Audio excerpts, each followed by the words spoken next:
Okay, welcome to the fourth Baltic Domain Days. We are very happy that this year we can invite you to Vilnius, and it's first time this conference in Vilnius, and we hope that the program will be interesting for every one of us, and we will be happy to not only present information about and share information about domain names, about our industry, but also to have social networking between us during the conference or after the conference. So I want to wish to everyone good time in conference and start our first presentation. Presentation will be from three representative of .lt, .lv, and .ee registries, Lithuania, Latvia, and Estonia. And the presentation is the pulse of the Baltic domain industry. So I am Tomas Mackus, head of .lt registry, and I will start our presentation.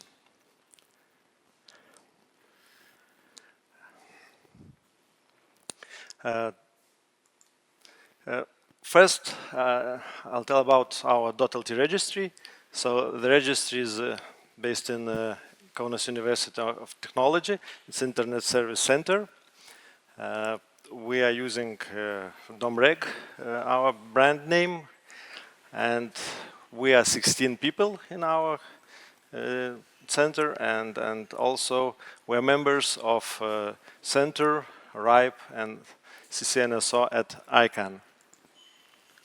About, in short, about .lt domain in numbers, we have around 235,000 registered .lt domain names.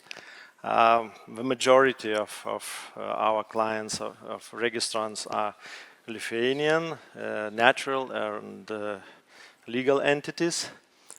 We have 123 registrars accredited. But we are not very successful with IDN domain names. We have less than 1% of IDN domain names of Lithuanian special characters. And the NSEC enabled domain names are only a little bit more than 1%. But we're happy that it's the number of the NSEC signed domain names is steady growing. About .lt domain name growth, we have annual average growth of about 3%. It was bigger during the COVID period, you can see it in the graph, and it was reduced during the start of the war in Ukraine. So, but now it seems that for second year it's already the same, about 3% growth rate. Our model is registry, registrar, registrant. As already mentioned, we have almost half registrars of locals, half foreign registrars, and yes, the majority of registrants are Lithuanians. I looked at the market share of our local registrants, so and almost 50% are registrants from Vilnius, from capital of Lithuania, and the next cities are Kaunas, Klaipėda, Šiauliai, Panevėžys, so they are from biggest to smaller, so it's quite correlated, I think, to the size of the cities and the citizens. Also, I looked at the usage of our domain names, and about 90% of domains have web pages. Of course, I think part of them are parking web pages, not real internet websites. About 80% have mail records. This means that it could be that they are using email services. And what is interesting that more than 100,000 of domain names have the same name server delegation records. But it's not a surprise because one of our biggest registrars holds more than 50% of all .lt registrations. And what is good that only less than 500 domains have no DNS delegation records. So these domains are not working at all. It's just they are only registered. About IDNs, as I mentioned, we're not very successful. We're trying to do different campaigns and advertise it. You can see one spike, so I think we had during this year, maybe we even give them for free in some circumstances just to advertise, but so it was a little bit growth, but later still the number of registered IDN domain names dropped. Since 2008, we are IPv6 enabled, and I checked the DNS queries to our .lt name servers. So, and to IPv6 traffic is about 20% of all these queries. So, and it quite correlates to Google statistics about IPv6 adoption in Lithuania. So.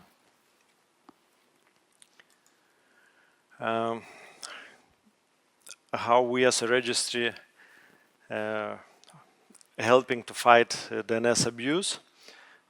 First of all, we are providing registration data to public, to competent authorities, to requesters who have legitimate interest in protecting their rights. And also we have procedures in place. We're checking domain name label against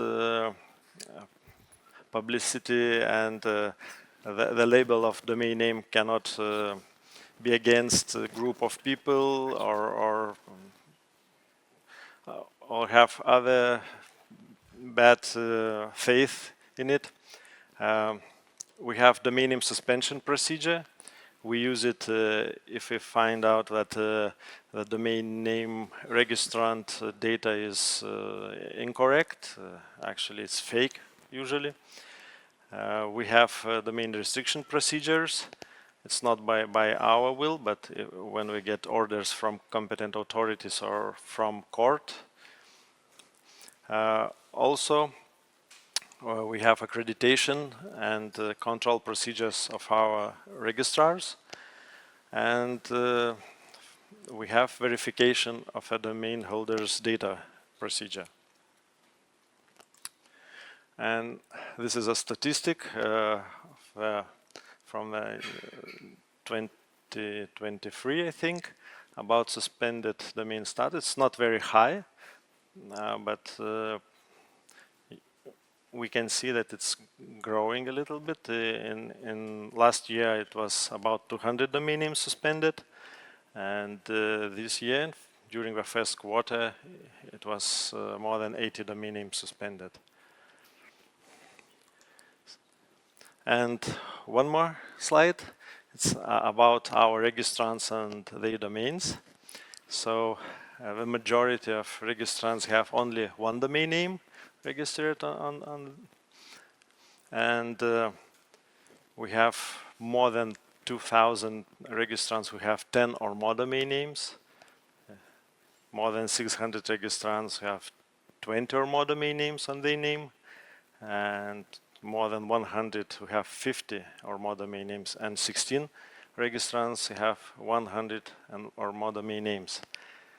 So I don't know what is the number of domain names when you can say that these guys are domainers or they're just using for themselves, or they are, I don't know, getting traffic to these domain names and redirecting to some advertisements or so on. So, but that's the picture, just to know how it is in .lt domain name. So that's it from me. And I want to invite head of Latvian Registry.lv, Katrīna Sataki, and she will present you.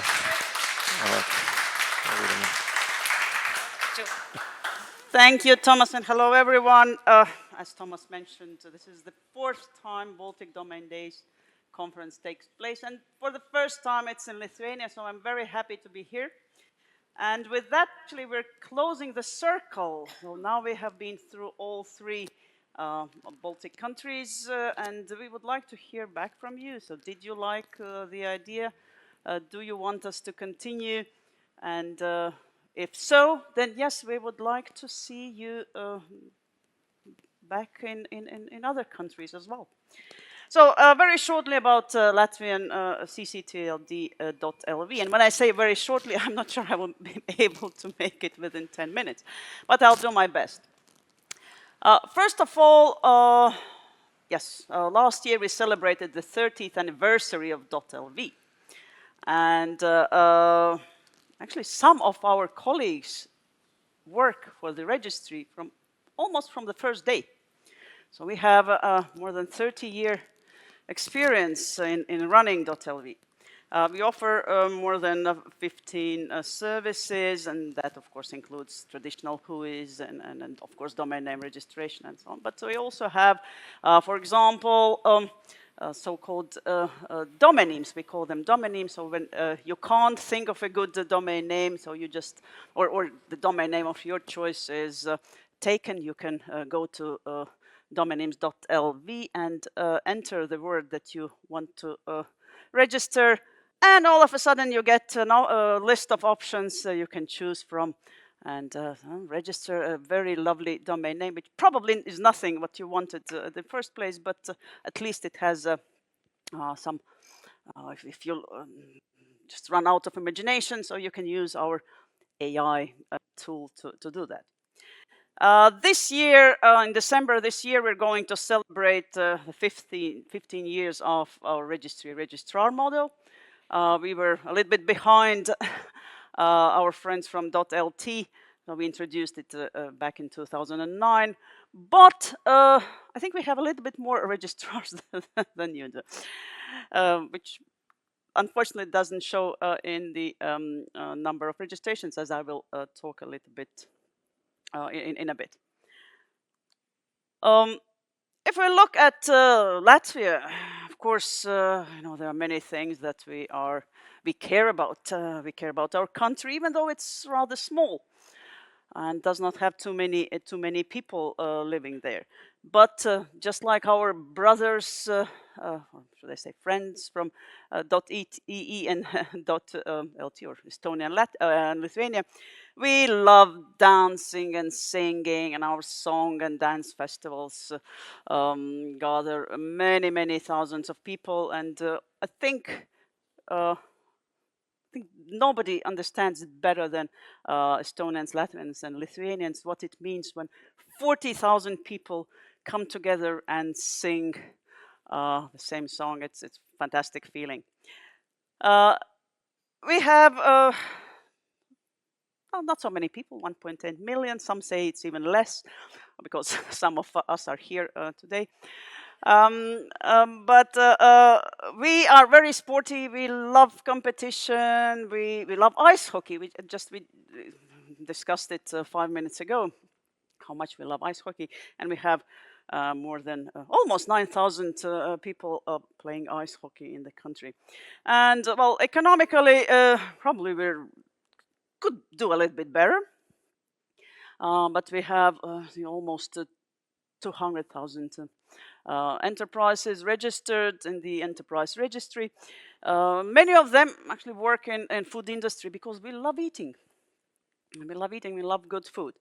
And everything that we love about our country, about ourselves, is reflected in those domain names. For example, you can see here hockey family, hockey blog, hockey world, basketball school. We're not that crazy about basketball as Lithuanians, but we still love the game.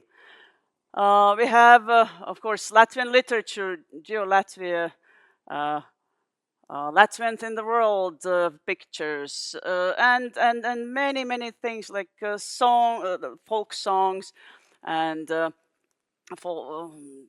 song festival. Everybody dances, and so on, and some street food, of course, and some other food-related domain names. And if we talk about food-related domain names, let me point to sklandrausis.lv. Sklandrausis, that is national food. And if you give Latvians a choice, they will never go for sklandrausis. But that is our national food, and according to official documents, we really love sklandrausis. And again, we have a domain name to prove that. But when it comes to numbers, unfortunately, our numbers are not as good as in .lt. And actually, I think 140,000 is just like a cursed number. We go over and then we fall back, and then we go over and then we fall back, and then we go over, and it just continues over and over again. And actually now it's over 140,000. I don't know for how long, but it is. Yeah, and what is good though is that renewed domain names last year really grew, and so we were happy that our registrants keep their domain names and keep using them. So here is a little bit statistics on how long people tend to use .lv domain names. We even have some, or more than 5,000 of those who use their domain name for more than 20 years.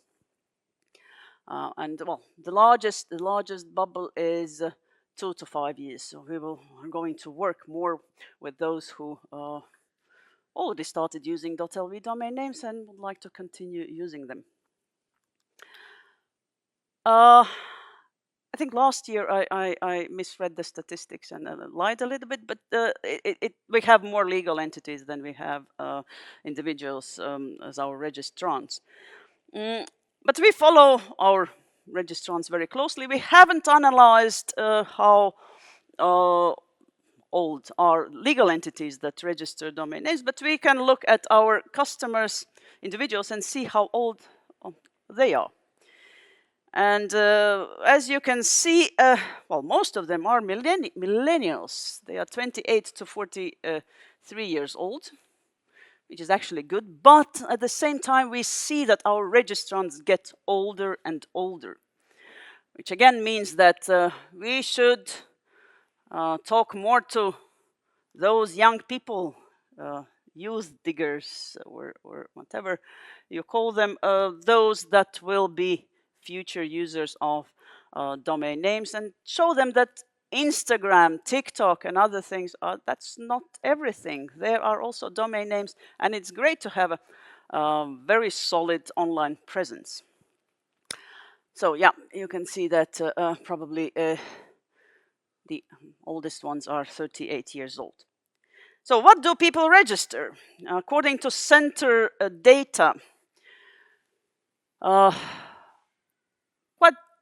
many people choose .lv over other TLDs, other CC TLDs or GTLDs. However, I think that they get more and more interested in other TLDs as well. Top TLDs that we see, of course, as I said, it's .lv, then surprisingly .com. But we also see some growth for .eu, DE, and some others. Speaking about new GTLDs, we see that well, probably online is one of the most popular for registrants from Latvia. So, what are the top countries with the most .lv domain names registered? Well, Latvia, of course, is number one. But what we saw, actually, it started during the pandemic. Germany has always been the top number 2 registrant, because Germans are very obsessed with registering domain names. But we saw that during the pandemic, Lithuanians stole the title from Germans and now are leading or number two top. Estonians, you should do better, but I'm sure that you will also manage to pass through, throw USA and Germany off the chart and become number 3, or maybe even number 2, unless, of course, Lithuanians try harder.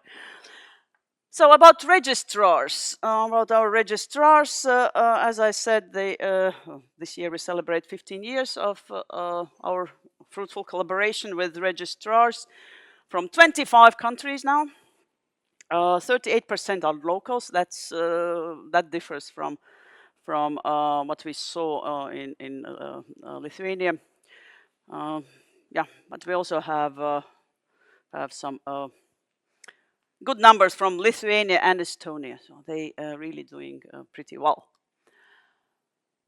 And again, as you can see, the difference for us is that we still have direct registration, so 61% of domain names are registered directly with nic.lv. Although we try to support our registrars, people are not very keen to move. But what we see recently, again, that's another trend, is that they tend to choose foreign registrars for some reason. I don't know why, but they really like foreign registrars that offer probably wider scope of services. Yeah, and the total number of domain names managed by our registrars has grown in 2023. It keeps growing, maybe not as quickly as we would have liked, but it keeps growing. Of course, well, Ivo, I think tomorrow Ivo will talk more about domain name security and in .lv protection with DNSSEC and other things. But so therefore I will be just really very brief.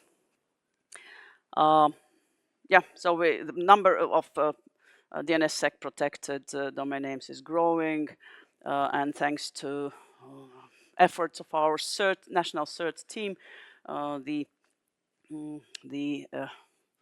protection of our websites and domain names has improved. In collaboration with the CERT.lv, we have this just like .lt, we have DNS firewall. So we give our resolvers for the zone that for the file that has all those malicious domain names, and that offers protection to anyone who wants to use it. Number of DNSSEC signed domains, again, tomorrow Ivo will talk more about that, therefore I won't spend too much time on that, because the message here says that my time's up. Sorry, Heiki, 2-3 minutes, as you asked, I will leave for you. Yeah, thanks to Gabi here, who organizes those icon webinars. So we are very happy to offer them to our customers and anyone who is interested in them. We organize webinars for registrars where we talk about exciting topics like NIS2. We also publish online materials and tutorials on our website. We're happy to participate in Baltic Domain Days and various center events, and of course we are active participants of All Digital Week, participate in webinars, podcasts, and are also participants of cybersecurity conference CyberChess. And last year, Baltic Domain Days was part of that event. So really very quickly about some upcoming projects. So yeah, last year in September we increased the price. That was well, unfortunately we could not continue anymore with the price we had because of all the inflation and all the compliance issues that we had to go through. We are well, actually already completed our work on alternative dispute resolution. So we hope to announce our first ADR service provider very soon, and that service provider will start work somewhere closer to probably September, October timeframe. We introduced MFA some time ago, but we see that the uptake hasn't been as good as we hoped for. So a lot of work is required there. And for our direct registrations, we are soon planning to launch autopay so that people can, if they forget to renew their domain name, so their banks do it for them. And with that, I would like to thank you for the attention. And before we move to Heiki, sorry, we just want to thank the host thank you very much, with some sweet to sweeten the deal. Okay, yeah, okay. Yeah. Oh, and I also get something in return. Thank you very much. Head of Estonian Domain Name Registry.ee, Heiki Sibul, for a presentation about Estonian national domain name. Yes, thank you, Katrīna. You left me 1 minute exactly. And I start my .ee story in this point where I stopped in the last Baltic Domain Days in October in Riga. And as you see, we have the difference also in 3 countries. Lithuanians loves basketball very, very much. You are the ice hockey. We are the cross-country guys, of course. We have even folk band Puulup, who all songs are about cross-country. Yes, and sorry those people who are not participating last year Baltic Domain Days. It was best ever so far, Baltic Domain Days in Riga. Yes, Estonians loves digital society very, very much. And of course, it means that demands of better e-services are higher and higher all the times. And we are, of course, worried about that. We are in the Freedom House rankings. We have second in the world just now in the internet freedom, but still we're trying. And one of our basic principles, our registry, is the liberalism. And the last example of that is that we released all reserved and blocked domains last year. And it means that all single characters or countries and place names. And the highest price just now was e.ee. As you see, and it's going with this kind of campaign. We are everywhere, and it's only one examples. And this campaign are even graduated some kind of the marketing price, and that's good, of course. But the other DNA for our registry is that we want to give back to the society.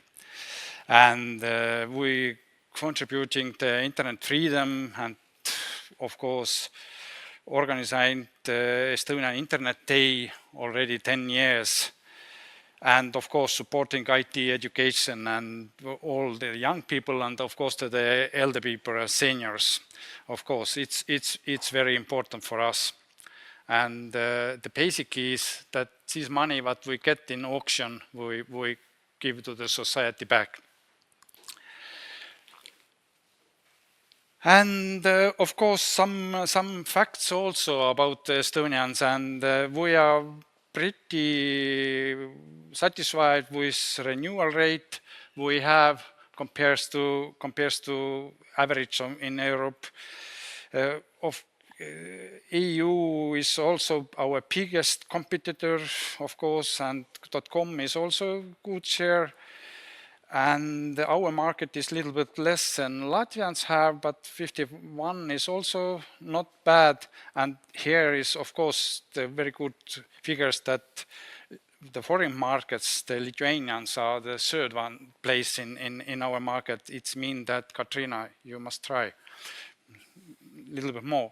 And our growth, as you see, is 6.1, but isn't too bad in this sense that after the war is started in Ukraine, all we dropped. We have days that we don't register any domain at all.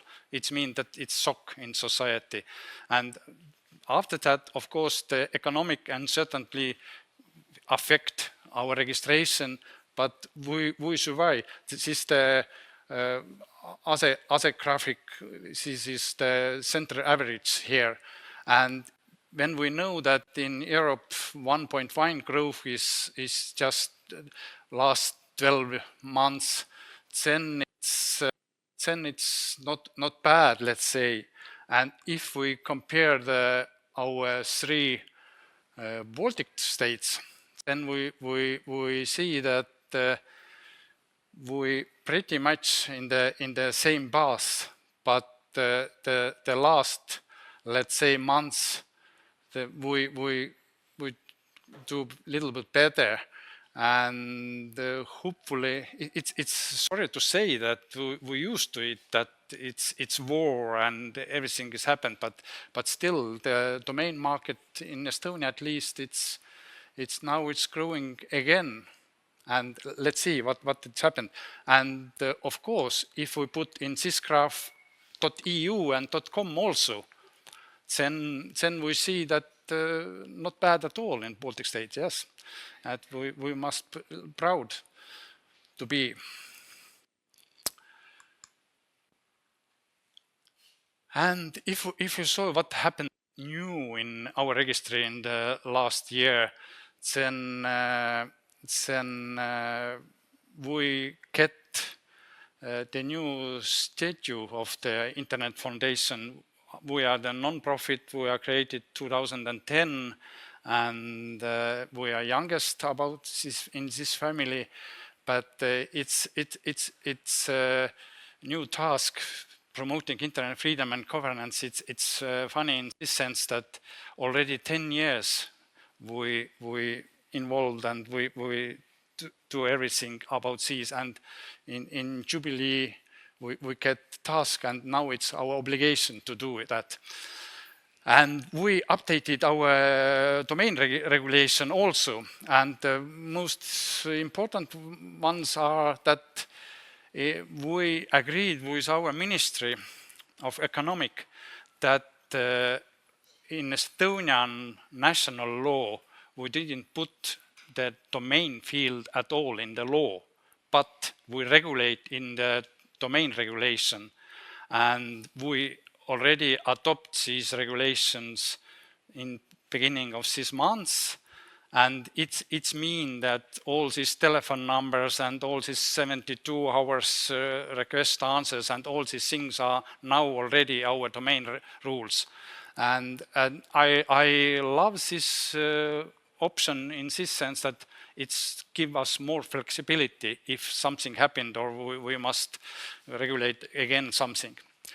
And of course, we always looking about how easy it is to register .ee domain, and here we doing some steps, not asking for too many information or twice or even more times for who is domain owners. And of course, we believe very much that this kind of cornerstone of the security, cyber security, is to strong identification. And that's why we are struggling what to do with our foreign who registered .ee domains, especially in China and United States. And we create this kind of identification service, and it's EEID, what is now available for everyone, not only to register.ee domains, but also whatever domains and whatever registrant want to use it, it's please contact us, and it's covers today already, of course, Estonia, but Latvia, Lithuanian identification solution. But we get more and more with Fido and Verif, who is give a possibility to go to the Asia and the other markets also, and strongly identify your customers. That's it, and sorry for this taking your time.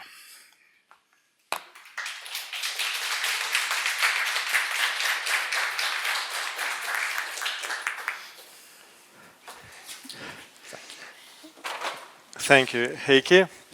Yeah. And now I want to invite to talk about perspective from the registrar about domain name usage, Klaudijus Januitis, who is head of domains at Hostinger. Hostinger is second registrar in .lt domain name, but I think the first registrar by his size in Lithuania, not I think only in Lithuania, maybe in Baltics or maybe even in Eastern Europe. So Klaudijus. Yeah, I think, thank you, Tomas. I think not even in Eastern, but in whole Europe actually right now. So yeah, so my name is Klaudijus. I'm heading domains division at Hostinger, which is a Lithuanian company focused mainly on hosting, but in the last couple of years we've started growing very rapidly in domains as well. So basically at Hostinger we have several product lines, hosting, website builder, VPS, domains and email. Most of the, let's say, website builder is our own, and it's very much based on AI solutions. So basically all the users can build a website within a minute based on the initial input that we have entered. And our mission is, of course, to build a platform to unlock the power of internet by giving all the tools that our customers would need in order to be successful online. So we've been doing that for quite some time now, even though that we were not very known in Lithuania, because I will show you later why, because yeah, we've been very much global and focusing on different markets, and sadly our home countries of Lithuania, Latvia, Estonia are not the biggest ones, so yeah, we had to prioritize, but yeah. And just one more thing, if you have any questions, stop me at any time. I just want to make it dynamic as possible, and because I have fewer slides, but I can talk just as much. So yeah, Hostinger at a glance. Currently, we are approaching 5 million domains under management. So we are registering over 300,000 domains a month. New domains a month, so we are adding like 500,000 domains under management like every 5 months or so. Approaching 3 million clients. Last year's revenue was 110 million, and yeah, we've actually released our financial results recently, and we've got some nice coverage across the world, so you can see a few headlines. And we are really proud of it, as well as at Financial Times.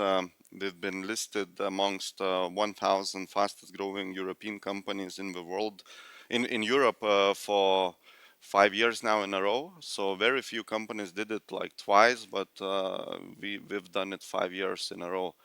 So really proud of these results, and yeah, I think it raises some eyebrows to some people which have never heard of such registrar in Vilnius, you know. So these are actually our top countries, top 10 markets. Of course, we are very global, and Brazil. Actually, I've heard that we might have a person from Brazilian registry here, so it would be interesting to talk to you afterwards. But I think in Brazil we are like top 3. In France, Spain, we also getting traction. In India, actually, which is surprising. Also, we are second biggest registrar based on the new registrations. So the first one is GoDaddy. We have a second one. So Indonesia, in Indonesia, we started our journey also like 10 years ago. So we have several brands there, and we also 2 of them are top 3 brands. So we cover all that much, and also I've seen some examples about the dynamics of the TLDs in the countries, and it's very often that ccTLD and com is the main domains that registrants are registering in the countries, and actually this is true in all of them except one country. Maybe can someone guess which country ccTLD is not the popular one in the country? Yeah, in USA it's .us is like within top 20, outside top 10 for sure, because I think even Colombian one .co, which is owned by GoDaddy, I think now it's like company, it's even more popular, you know, than US itself. So yeah, any questions so far? No? So we have such a big global presence, and of course in order to register those domains we have to deal with a lot of registries, a lot of rules, and I wanted to mention standardization amongst ccTLDs, which I actually lack, because, for example, a few things. Next Monday in Lithuania we have a public holiday, which also means that no .lt domains will expire, because the expiration date will move to the other working day. So such things cause us, of course, some headaches when we have to optimize our flows for every single ccTLD. That this ccTLD has one rule. For example, .de does never expire. It does not have expiration date. So we all have to handle these things case by case. And for Brazilian one, you have to have like ID code CFPJ in order to register domain, and you can only have one registrar to register your domains. So of course these things requires a lot of effort, and I would really love to see some sort of standardization agreement amongst ccTLD registries, because yeah, I mean, it's most of the things are sorted in GTLD space, and I think we are working quite well, but yeah, I mean, it would be nice at least.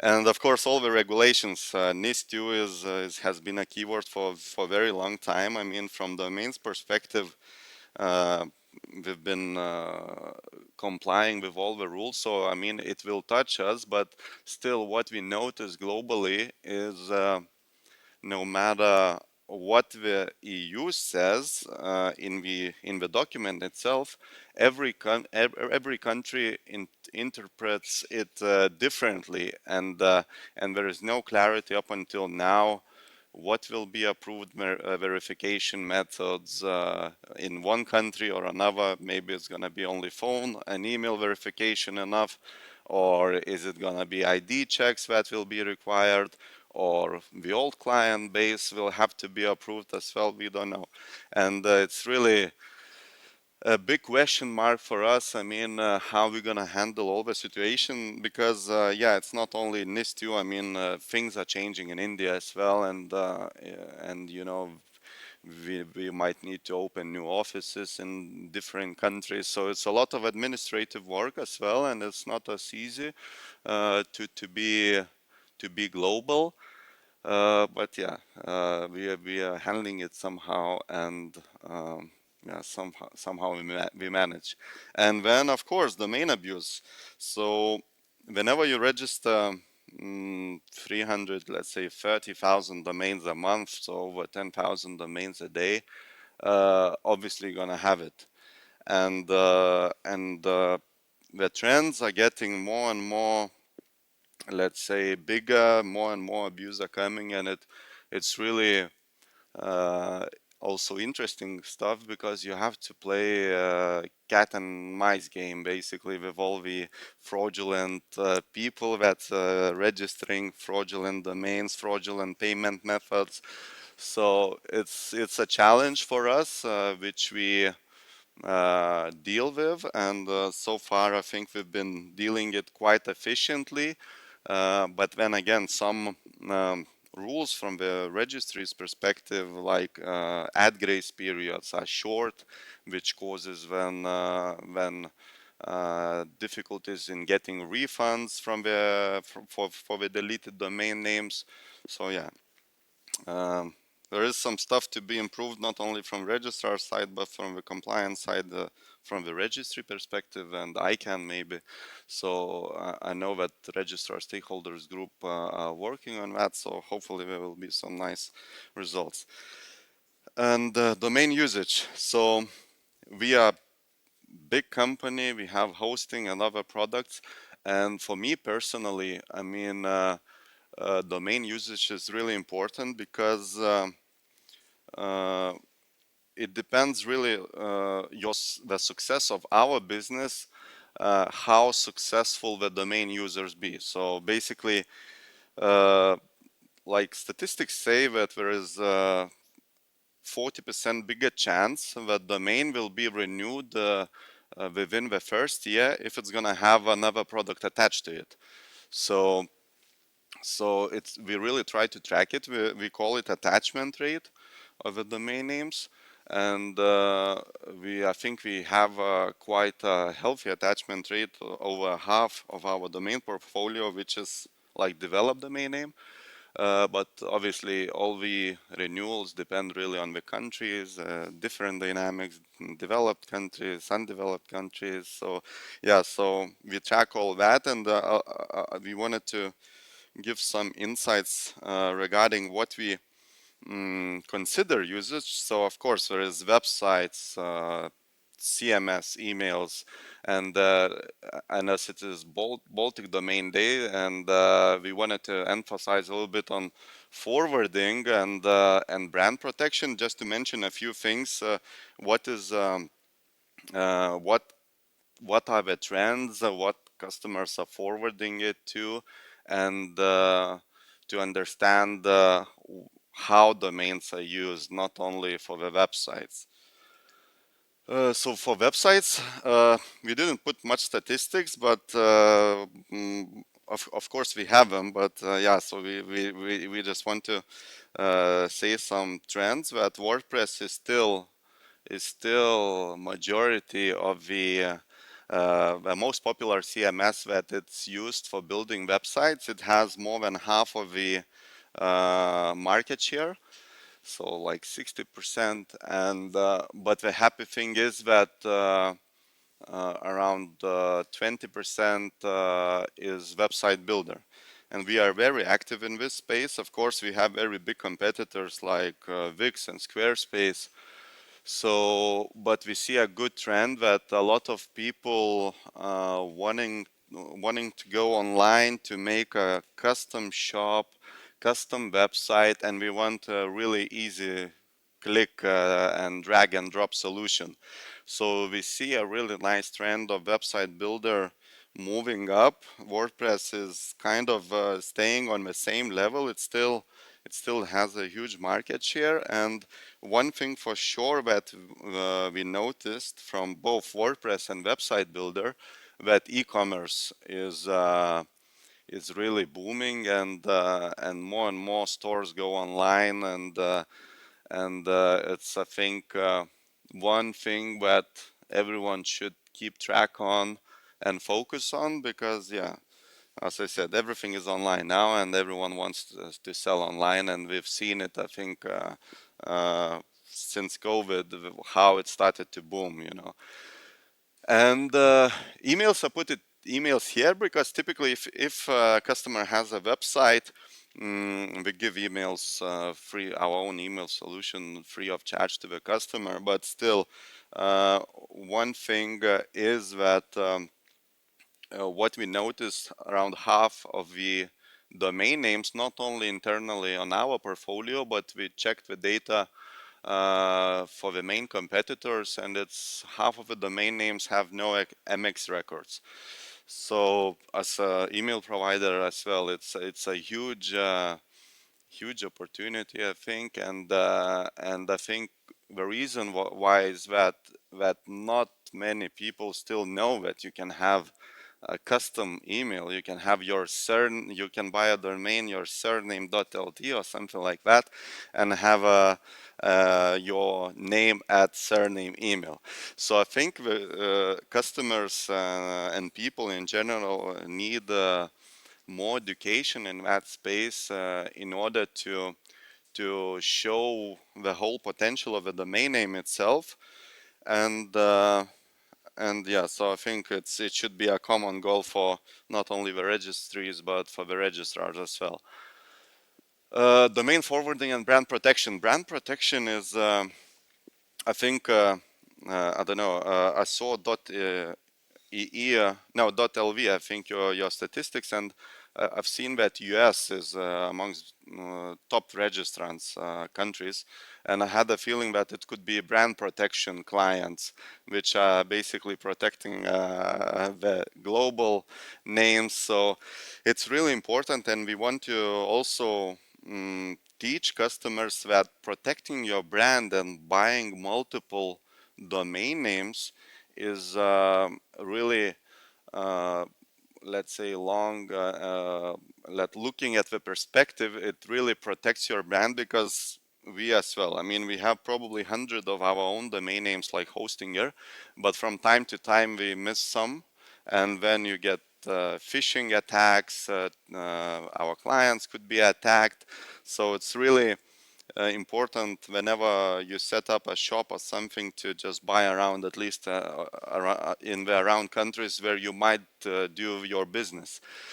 And some interesting facts from domain forwarding perspective, because we don't require a customer to have a hosting in order to forward your domain to one thing or another. Of course, majority of forwardings are with brand protection forwardings, where we forward their domains to their main websites, but we see a huge improvement in forwards to social media accounts, Instagram, LinkedIn, Facebook accounts, where customers just buy the surname domain name and just link it there until they maybe gonna build a website or something like that. So yeah, we are really happy about it, and I think yeah, that's it. And you can see one example. I've forwarded my domain name to my LinkedIn, so that's how we try to use the domains. And yeah, if you have any questions, please let me know. What are your Fastest growing TLDs?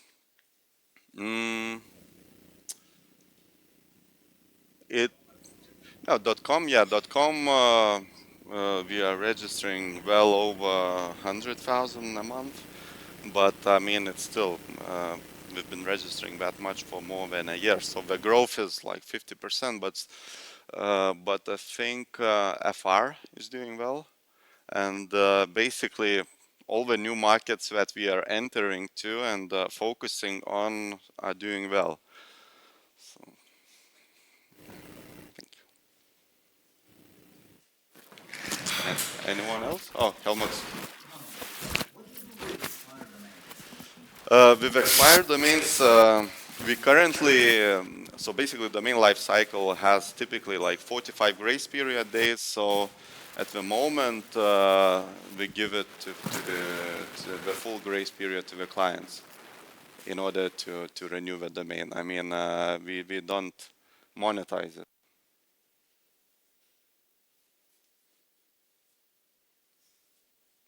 Anyone else? One more?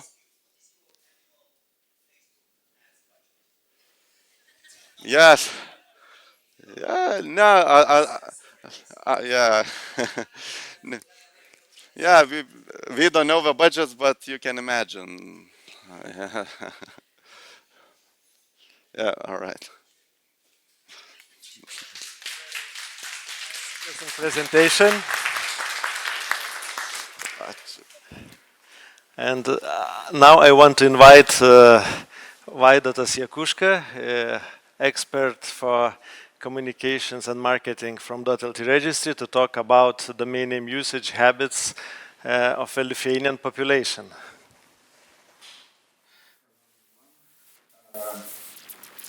We just worked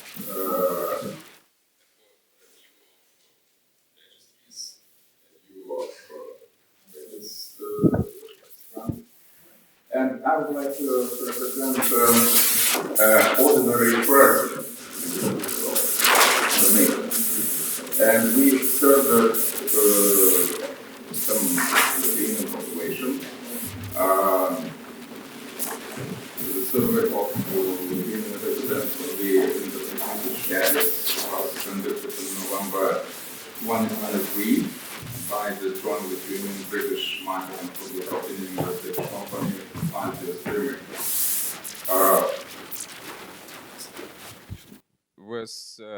This research company has a good reputation, and we served a total about 1,000 people in Lithuania, and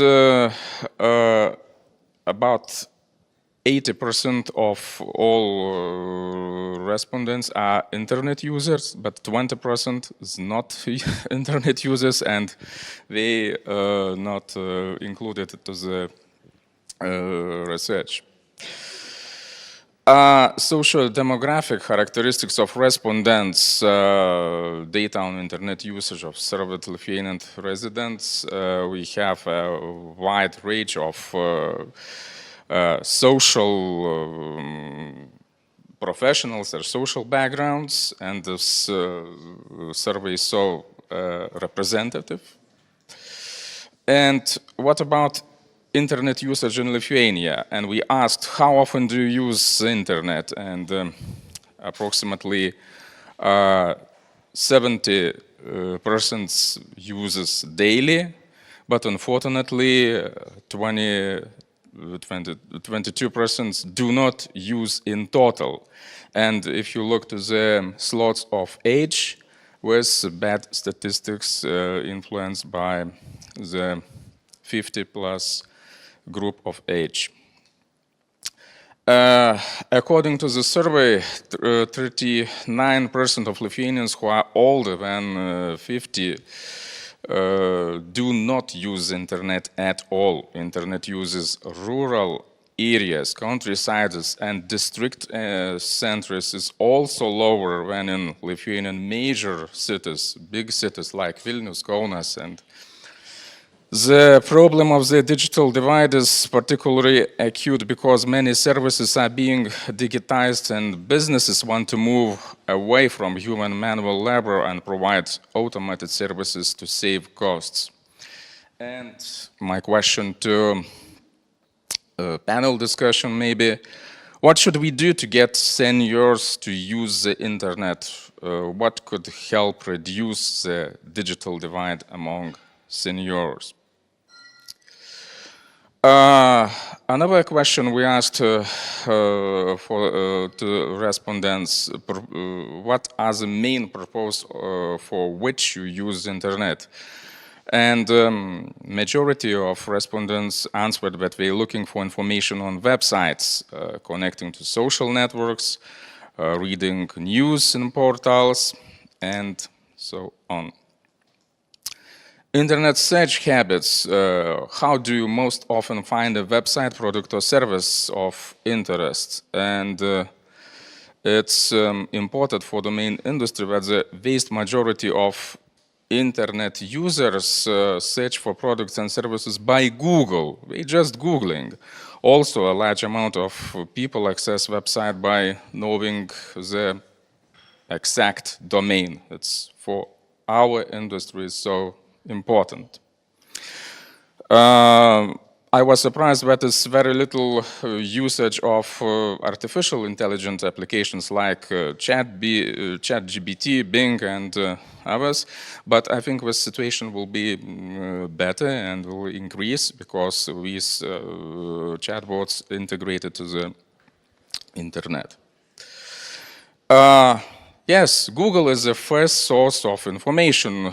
More people look for information first in internet search engines instead of social networks and artificial intelligence applications. People tend to visit familiar websites or shops directly by typing the domain name into a web browser. They know exact domain of website. People have not yet gotten used to using based chatbots. The fact of the free version of ChatGPT is not based on the most up-to-date sources should be taken into account. And but now I think the situation will change, and ChatGPT it's possible to get answers in the real time. And my question, into which tools we should invest more? Websites, web shops, social networks, or artificial intelligence-based chatbots?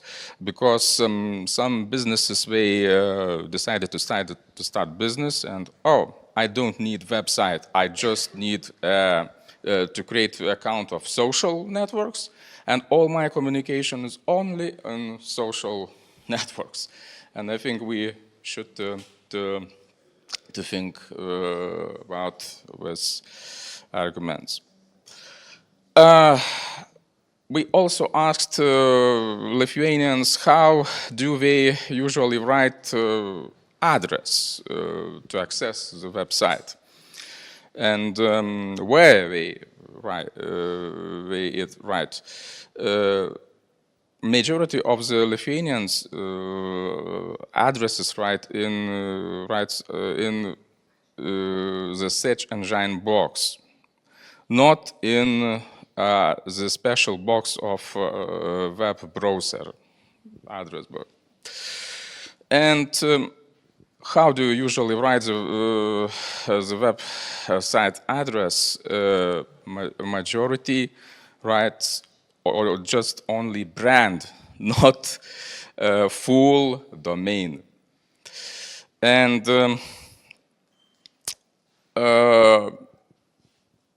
what's the main problem for it? Lithuanians don't know the difference between a domain and trademark. The choice of top-level domain is not conscious, especially when the name is preferred top-level domain is already taken. And it's recommended for the domain name to match the trademark to make it easier to find a website, but trademark owners sometimes choose a different domain name. For these reasons, a large number of visitors reach the website not by typing in the exact domain name that matches the trademark, but rather they type trademark in the internet search engine and receiving the search results, which sometimes leads them to fake website or those of competitors. And my question, what should we do to make a choice of domain name more conscious and to help end users know the difference between a domain and trademark? The use of distinctive Lithuanian letters, special Lithuanian letters, we asked, do you use letters with special Lithuanian letters when writing the addresses on the websites? Yes, majority of Lithuanians just lisping, but 27% of Lithuanians writes domain names with special Lithuanian letters. So they use internationalized domain names, and this number is not so bad. According to the survey, 70% of respondents indicated that they avoid specific Lithuanian letters, but 27% writes and uses IDNs. I think the habit of the incorrect spelling is persistent due to the still insufficient development of infrastructure of internationalized domain names. And question, what we should do, increase registrations of IDN in parallel to their incorrectly spelled equivalents to provide better protection for the domain, avoiding confusion and other disputes. It was very interesting to know how the Lithuanians use email addresses, and surprises not here. We asked which email address do you use most often, and answered was I have an account of the public provided and use a free email server.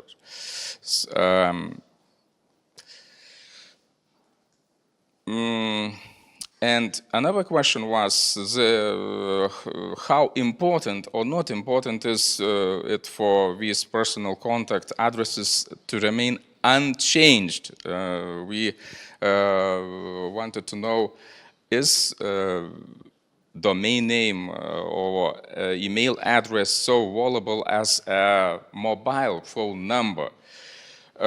Yes, we at the results we have that a domain name is not so important as a phone number, but we would like to do it. The widely used free email services should be explained by economic logic. The public email provider has been providing this service free of charge for many years. Domain name is very important only for 34% of Lithuanian. Once start using an email address linked to the unique domain, the importance of domain increases. And my question, what should we do to make a domain as important as phone number, and how to achieve understanding that using the free services means that the domain is not yours and the email addresses does not belong to you. Another interesting thing was that we wanted to know how Lithuanians, what Lithuanians thinking about websites or a shop which of the uses country code top level domains and another domains. And Lithuanian content websites or a shop using the .lt domain in their addresses, they are trusted more than another domains. For example, .com, Lithuanian content websites or shops using .com domain in their addresses trusted only 20%. And I was surprised that .eu websites with .eu domain in Lithuanian only trusted 4%. Websites in foreign languages and another domains don't trust it. But with trust is not absolute. As you see, completely trust only 8%, mostly trust 46%, but mostly distrust 25%. And yes, 60% of Lithuanians believe that Lithuanian content websites or shops using the .lt top level domain are the most trustworthy. The high level of trust in Lithuanian websites and shops using the .lt domain is related to the familiarity of the home market, the first reason, and the well-defended consumer rights. Not all consumers blindly trust an addresses when they see it. With rising numbers of cybercrimes, many people become victims of fraud. Therefore, customers' critical thinking are rules for safe online behavior are essential. And my last question for the panel, maybe discussion, or maybe for our thoughts. What should we do to ensure trustworthy in the CCTLD remains very high? Thank you for attention.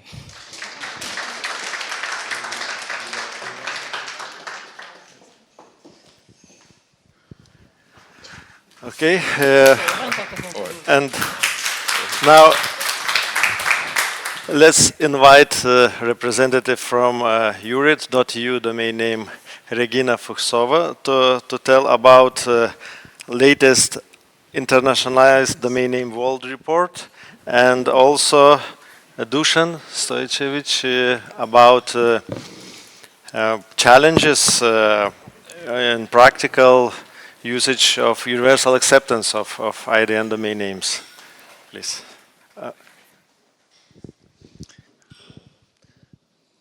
We can be here together now. Hello, my name is Regina Fuchsova. I'm from the .eu registry URIT, not only .eu but also EU in Cyrillic and Greek, as you can see. Today we would like to speak together with Dušan about IDNs, universal acceptance, and maybe start a bit the discussion or leave it then for the panel on trends, what could be done to increase the usage, or what good can IDNs do for the domain name community. So we at URIT are basically similar to what we hear from the colleagues from Baltic states. Around 1% of the total portfolio is only IDNs, and it's after some initial increase and then decrease, it's more or less stable. So out of 3.7 million of domain names in our portfolio, about 40,000 are IDNs, and the vast majority are still IDNs on the second level under .eu. So the Greek and Bulgarian Cyrillic variant is much smaller. It's our contractual obligation. We have a concession contract with the European Commission to provide support in all official languages, and this is also why we introduced the other variants of .eu. We started in December 2009 with enabling IDNs on the second level. And when in 2016 we introduced the Bulgarian alphabet variant, and 2019 the Greek variant, and afterwards, after some period, we stopped the mixing of the scripts. So nowadays you can register under .eu only domain names IDNs with special characters, such what we now saw, for example, the Lithuanian special characters of Ogonox. We have in my language as well. It's like in many of the Latin scripts. And under .au, it's only Cyrillic alphabet, and epsilon, upsilon, only Greek alphabet. We still have to do quite some work at our end, of course. Our colleagues from the development department, they are doing ongoing adjustments to the software code and protocols to accommodate IDNs and non-ASCII characters so that they can be used in the database. What we have been also doing for years, since 2012, is the IDN World Report.eu website. From the beginning, like, it started as a printed version in a PDF, and then it turned into a website, and we are trying to concentrate information relevant mainly to CCTLDs about IDNs. the aim is to be a resource to understand the current trends of IDNs. So that's also why we are adding more content, not only statistics. This year, for example, we published some overview about the history of IDNs, but also a case study of a European ccTLD.fo, Faroe Islands, who introduced IDNs and have some experience. And if any of the colleagues here would like to share with us the story of IDNs and the experience and maybe what challenges you had to face, please feel free to contact me, and we will be very glad to publish the case study on the website. The source of the information, apart from the case studies which I mentioned, is a special IDN awareness survey, which we circulate on a yearly basis via center members, but also with the help of APTLD, and we are in an instant search for more partners. We are also using the center data. There is a special center IDN form. So also on yearly basis, we specifically invite center members to come to this form and check and correct, update their data. But the form otherwise is open all the time. It's an example on the right-hand side. So the good thing is that once you add your extension, it loads the latest numbers, so it's relatively easy to go through it, check it, and do the necessary updates. And on the left-hand side, I also put an example of some questions which are in the IDN awareness survey. And for GTLDs, we use the ZUKNIC data. It's important to say that we are instantly challenged by the fact that we cannot reach out to all ccTLD managers, so the numbers are the best what we can get, so they should be seen as estimates for the total numbers. So the key findings which we released just I think a few weeks ago are not surprisingly that the adoption and growth is stagnating. We saw it from the presentations today as well, while the availability of IDNs as itself is increasing.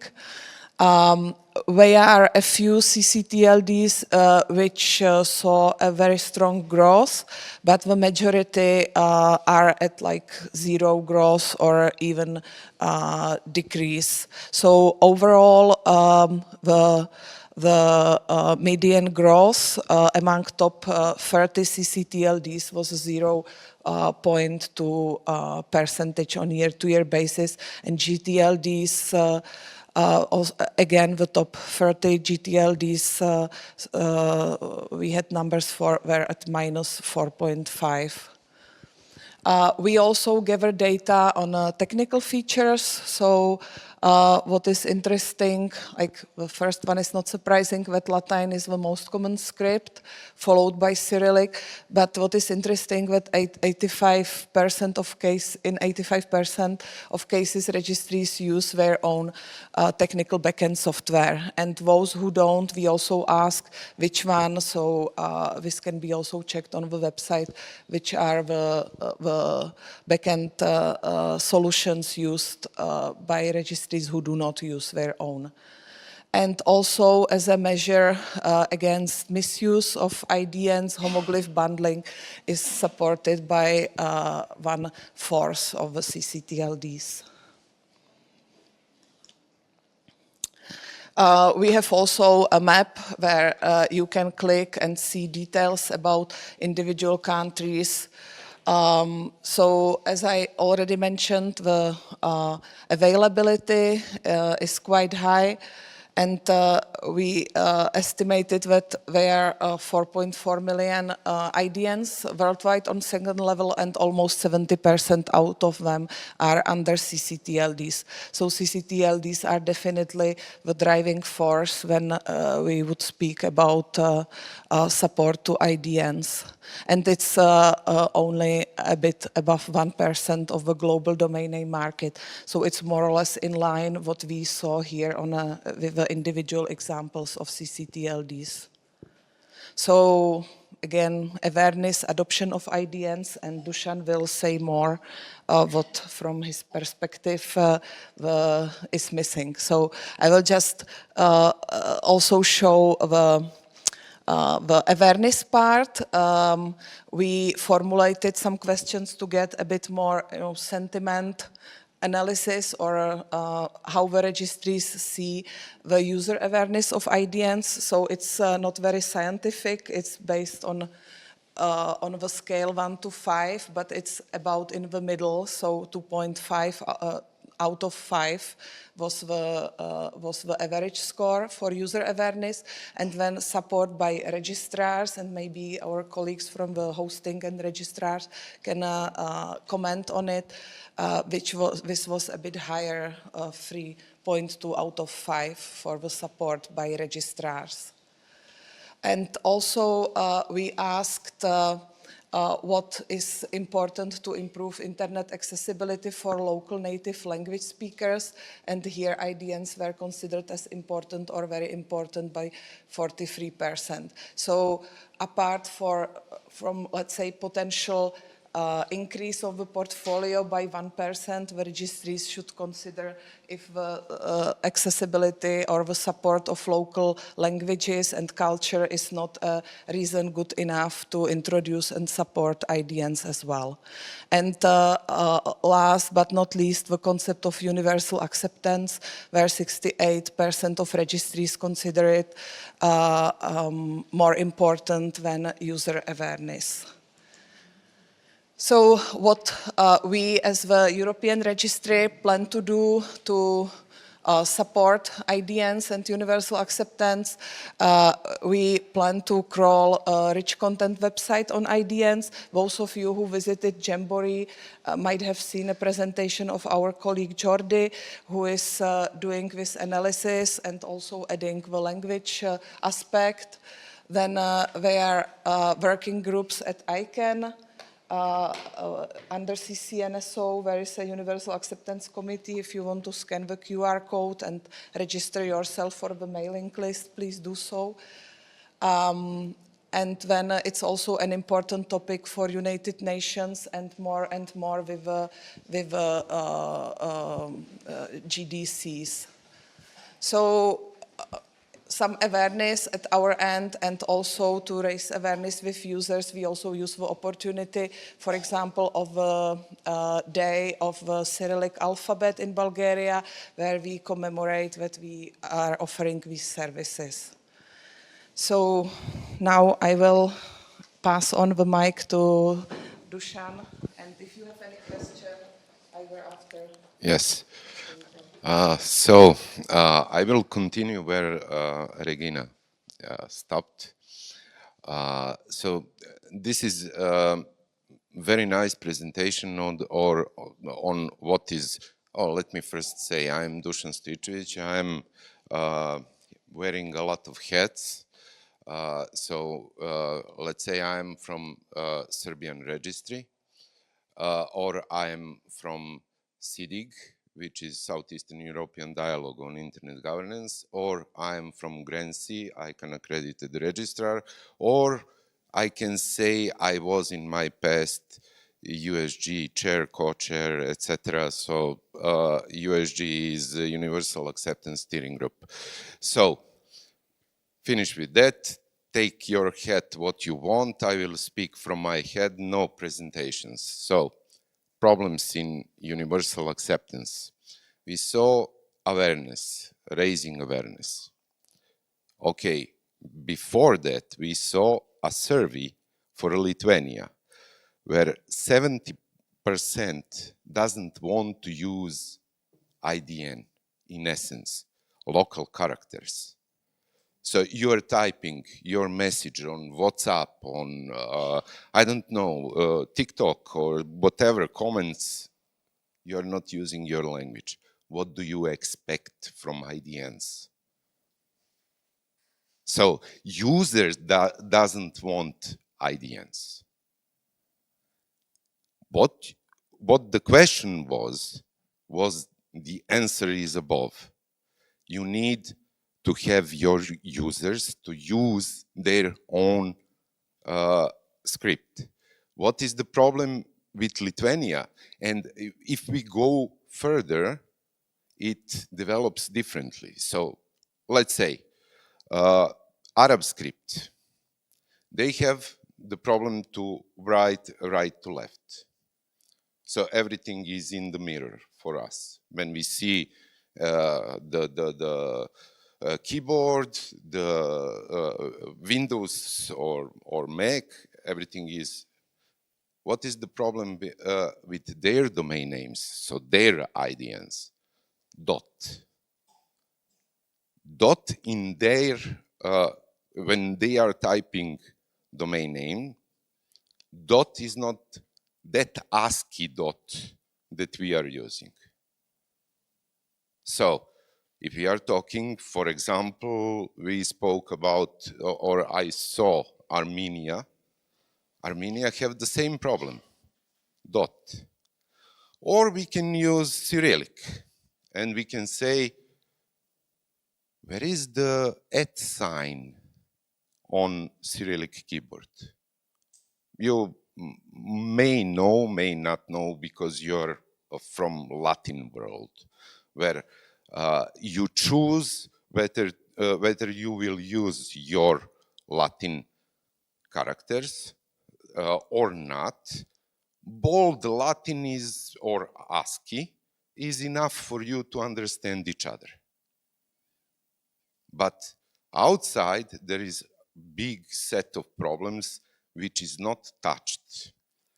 On the other side, how to solve that? It's not like just users. You need to come to see what is the problem with users to use domain names and IDN email addresses.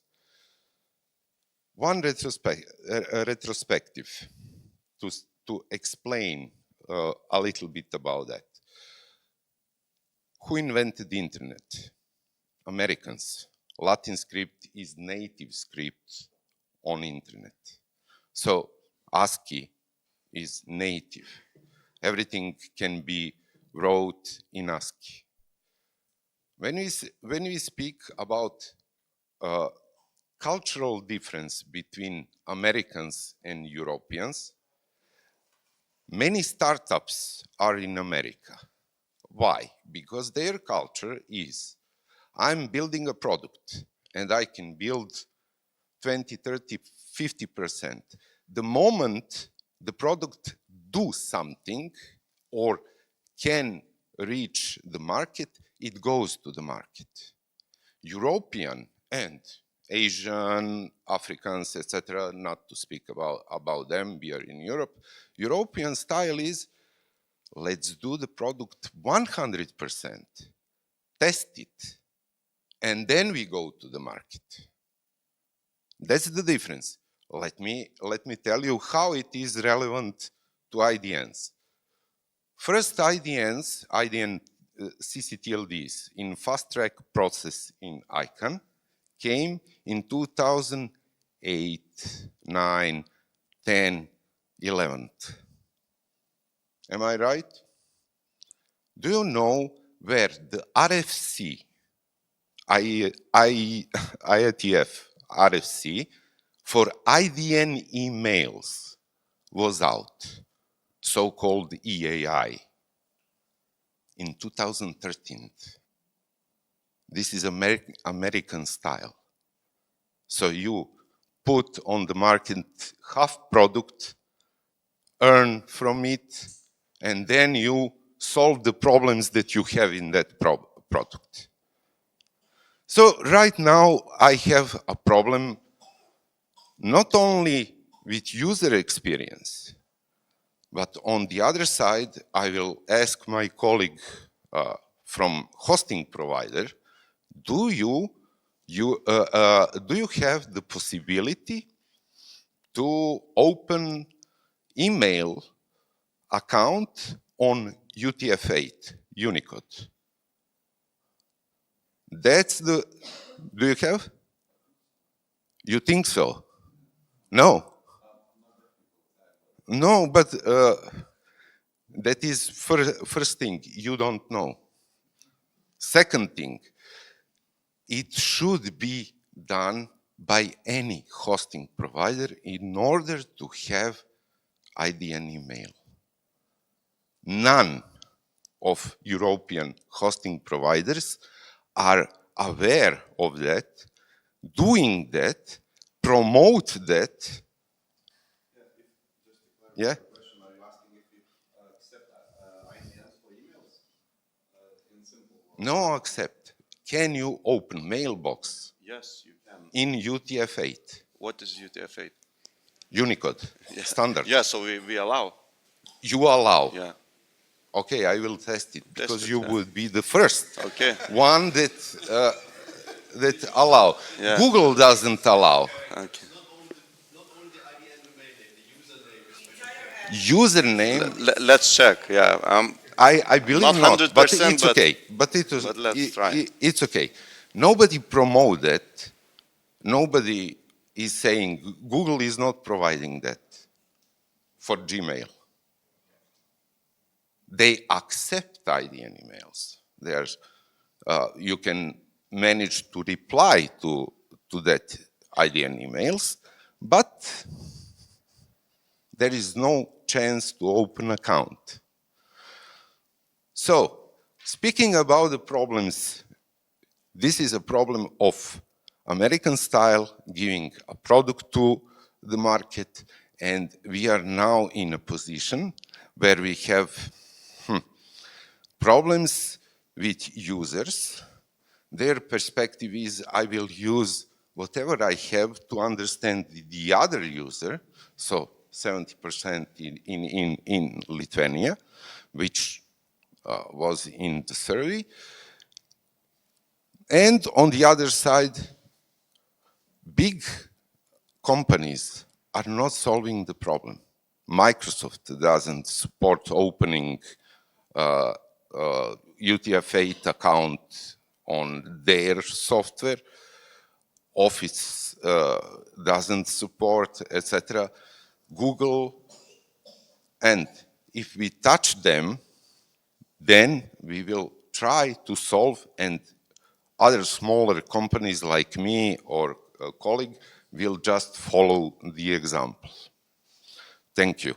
About IDNs.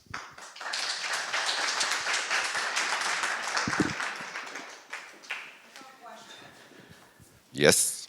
So how are we expected to bridge the gap between the fact that the majority of large tech companies are basically profit-driven? We are speaking of CCTLDs, and majority of CCTLDs in Europe is not solely profit-driven, rather value-driven.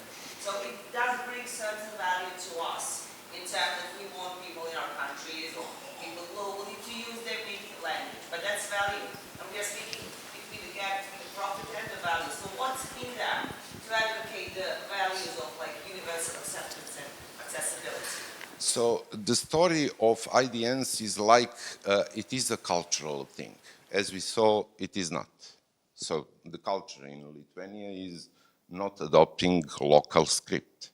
So IDNs are small, tiny bit of user experience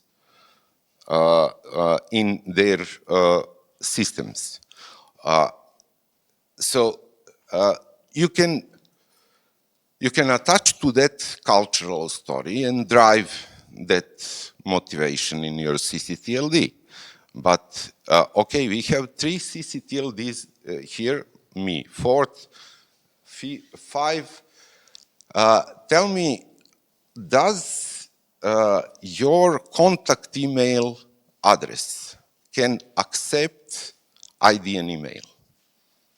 So in a sense, I'm user, I'm registrant.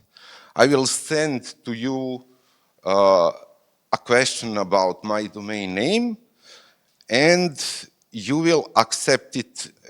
I'm using, let's say on Cyrillic, Dušan at mail.rs. Everything on Cyrillic. Do you know whether you will accept my email? Or, let me ask another question. Are CCTLDs, answer it, are allowing the database email address written all on Cyrillic or any Arabic script, whatever? Under RFC, this is a valid email address. So can I be a registrant with my EAI email address? Clean your backyard. Then we can talk further.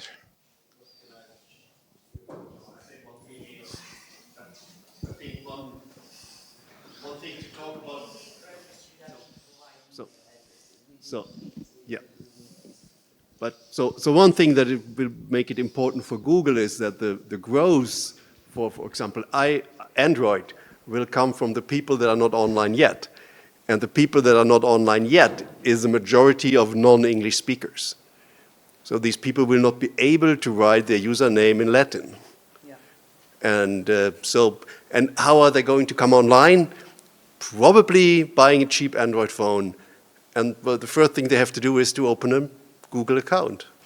And if you can't write English, you can't do it. So I think that is one driver that could make this happen. Big tech wants that amount of users to use their services, and when they realize that there's profit behind it, that's maybe the way to implement ideas. But I had a question in your presentation. You had on the last slide, you had this 68% of registry thought that universal acceptance was important. Yeah. Okay, which percentage of registries support internationalized email addresses? Yeah, that's I think connected to what Dušan said. So it's probably the way forward really to put the own houses in order. And then the question is if some kind of like regulation in the sense that like support from local governments or some, you know, it could be a part of call for tenders, whatever, with requirement, but till it has some reasonable usage on the CCTLDs level and also with registrars and hosting companies, it's a problem. There was an interesting court decision in the Czech Republic, but it's already few years, definitely much before COVID, where somebody was, because in some administrative proceedings, you can use email. Otherwise, it's like registered post or with registered mailboxes. And the person sent an email with IDN to the authority, and it did not come through. And the court ruled that it was like an obstruction on purpose by the person because he knew it would not come. So it's his fault that the deadline was missed. So it's quite, I think, a unique decision. And as I said, it's already quite old. But another thing is, if we as registries enable it, but if you can also register to your portal of citizen or whatever you have in your country, or if you can use the EIA to communicate with the government. So we just like make those and nothing happens because we cannot communicate. Thank you, Dušan. Thank you, Regina. Let's stop here. And now we have a short break, coffee break. Coffee is here, and don't forget to visit the souvenirs and presents from the Baltic registries. And let's come back in 13 minutes, 25 past 12, and we will continue with panel discussion.